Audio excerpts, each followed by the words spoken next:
Ipinakilala na ang bagong pinuno mismo ng Pogo na si Senador Lito Lapid.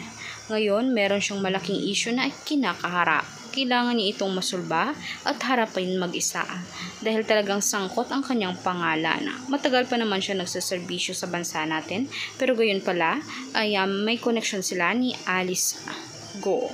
Ngayon naman na si Alice Go ay mismong viral dahil na rin mismo sa lahing in-check siya at nagtampered mismo ng pagkakakilanlan. Ngayon si Lito Lapid naman ay nakitaan ng ebidensya, isang sulid na malaking bagay na maaaring maging protector siya ng Pogo.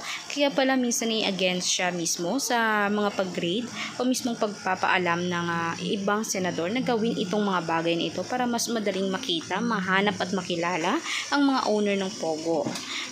Gayon naman ang nahuli din siya sa mismong mantika niya.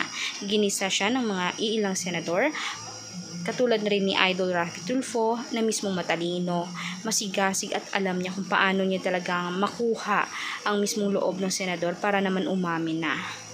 Kaya ngayon malaki talagang kaso ang pagiging owner ng Pogo. Marami ng dokumento ang lumabas para mahatulan na itong si Senador Lito Lapid. Kaya natatakot naman siya. Todo deny siya dahil ayaw niyang maranasan ang mapusasan at mailagay mismo sa bilangguan dahil alam niya umano kung gaano kahirap, kalungkot ang dadanasin mo kapag ikaw ay makulong. At lalong-lalo na makikita natin na parang guilty siya.